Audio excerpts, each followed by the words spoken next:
And in fact, how do you lead? For me, I'm a volunteer in our church, but I am leading. I'm leading by doing and by showing. And the people I lead are anywhere from 5-year-olds up to 80-year-olds. So some of us, we may not have the title of a leader, but we are leading, all of us. We might be leading from behind, or you might be leading from up the front. Either way, we're called to be Jesus' leaders. We're called to be like him. He was a servant. And we're called to be disciple makers. That's our big job. And really, that's the main task, to make disciples who make disciples. So, what are we doing in this session? We're going to be looking at healthy multiplying teams, because if we want to keep multiplying disciples, we may as well be in a multiplying team. Let's start as we intend to finish. So, what are we covering in this session? We're looking at what is a team, and particularly from a biblical point of view, what's a team? We're looking at how to lead an optimal team. So if you could build the most healthy, perfect, fantastic team, these are some of the elements. And lastly, we're going to look at how to develop multiplying teams. The thing about a team is you want diversity. Can you do this? You want to be diverse, but you want to be unified. So we want diversity, but we want unity, because that's what Jesus has called us to be, to be a body. Let's look at team in the Bible. So in the very first chapter of Genesis, chapter 1, verse 26, it says, "Then God said, 'Let us make mankind in our image, in our likeness, so that they may rule over the fish in the sea and the birds in the sky,' and so on." So God is the perfect team. He talks about himself as us, Father, Son, and Holy Spirit. And he talks about them ruling over the fish of the sea and the birds of the air. That's us. We're designed to be in a team too. We're image bearers of God. So if God is a team, then we're meant to be operating as a team too, not being alone. Okay, what about in Luke chapter 5, verses 1 to 11? That's that beautiful story where Jesus calls Simon Peter and James and John, the fishermen. They've been fishing and they can't catch anything. And Jesus says, "Put your nets on the other side." And they get that enormous haul of fish. And he says, "Come follow me." And Jesus gets disciples to come and be his team. He works with 12 men intimately for 3 years, and they are a team. So if Jesus does it, then I guess we should be doing it. In 1 Corinthians 12, verses 12 to 31, of course, we see the church is designed to be a body of many parts, diverse but unified. And that's what we're meant to be. So another example of team. And then have a look at Ecclesiastes chapter 4, verse 12, and it talks about that we are much stronger if there's two of us. So if one person has to try and defend himself, he's much stronger if he has a friend to help him. And that 3 cords knitted together are so much stronger than just one. And so teamwork is practical. When we've got others around us, it's helpful. It helps. We need each other. So we've had a look at team in the Bible. Now let's have a think about what would make up an ideal team, an optimal team.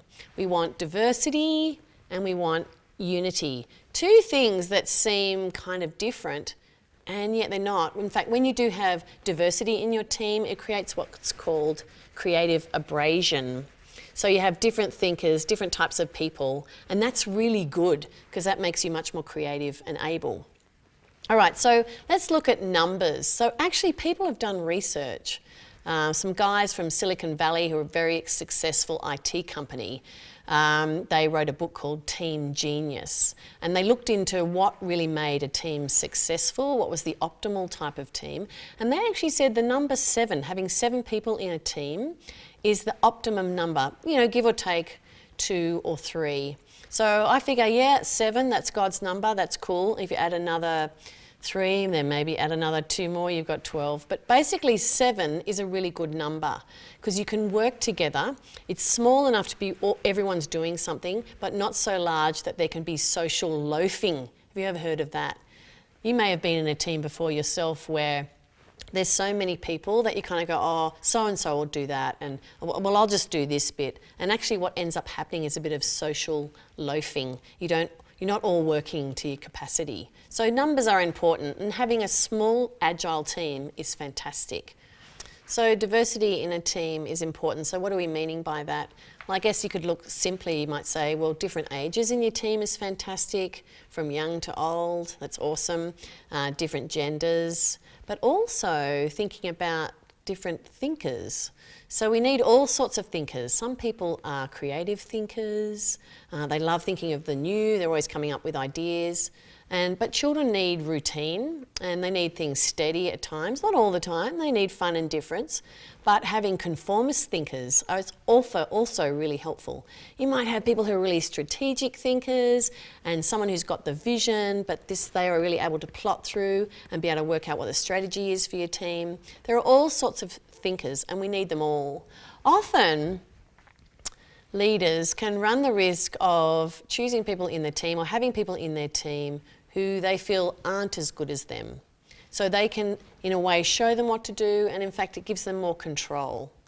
And that's not always so good. It's far better to be a leader who looks for people who are better than them, so they can harness all the creativity and all the gifts that God's given, all the different people in the team, knowing that they've got both strengths and weaknesses and that the people in their team are going to make up for their weaknesses. A team also needs to be intentionally managed. You can't just set and forget. You've got to be constantly thinking, okay, what's the task we're doing? Who's in my team? How can I empower them? What are their strengths and weaknesses? How's God gifted them? And keep working on it together. Leading an optimal team or a healthy team, it's often good to look at, well, what are the dysfunctions of a team? There's a guy, Patrick Lencioni, who's written a book called The 5 Dysfunctions of a Team.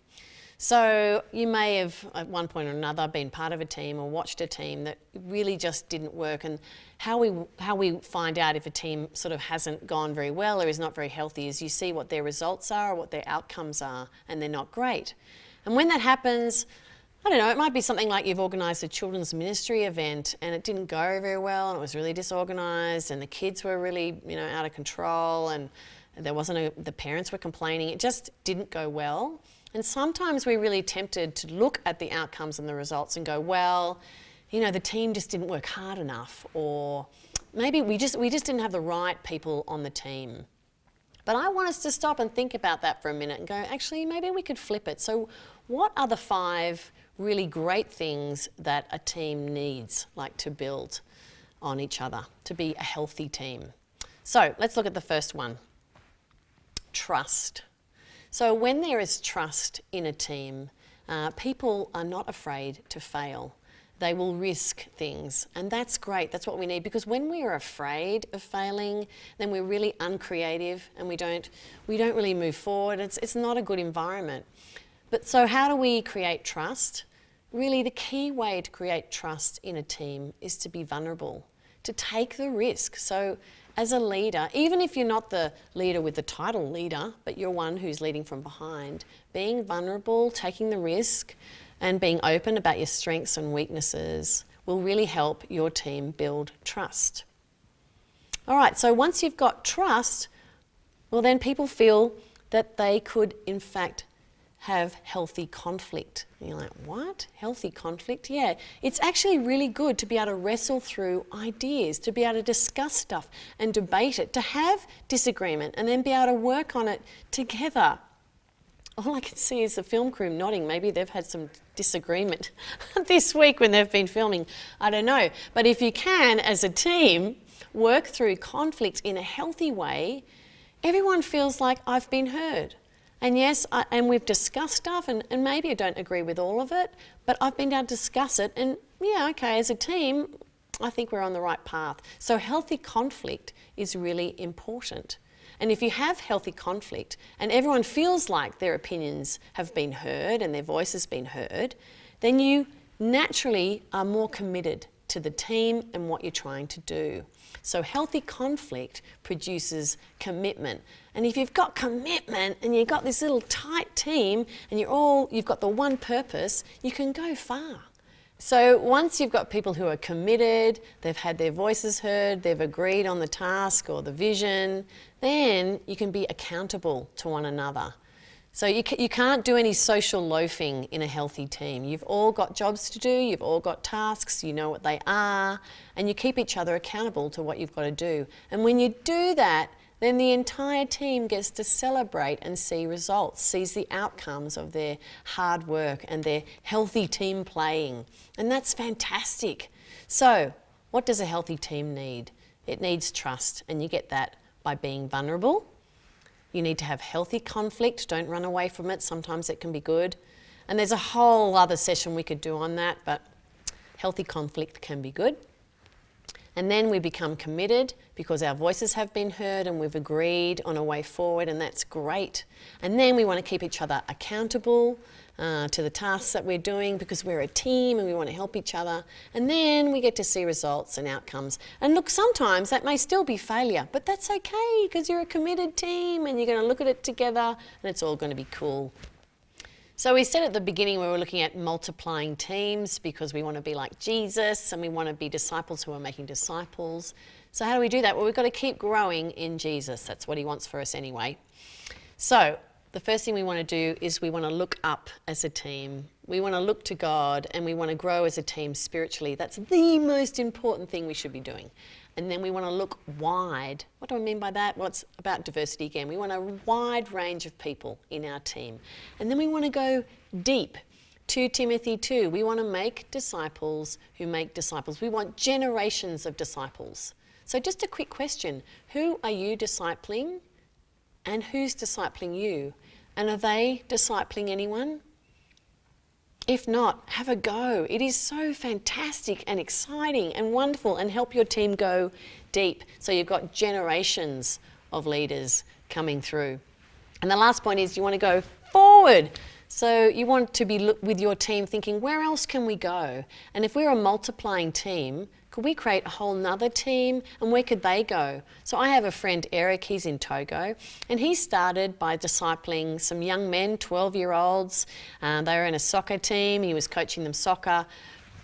And he helped them become disciples and then disciple makers. And they now have their own disciples and their own groups of young people that they are discipling.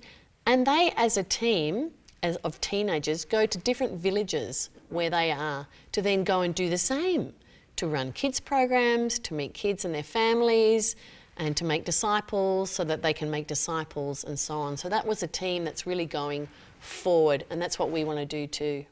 A multiplying team is one that's moving forward in all those directions, up with God. It's wide, it's diverse with different types of people. It's deep because it's disciples making disciples, and it's going forward. It's wanting to see other teams flourish and grow. It has that multiplication in its DNA. It starts as it intends to finish, to be a multiplying team. So I encourage you to just stop for a bit and ask God to show you where you are in your team and what kind of a team is it? Where are you weak and where are you strong?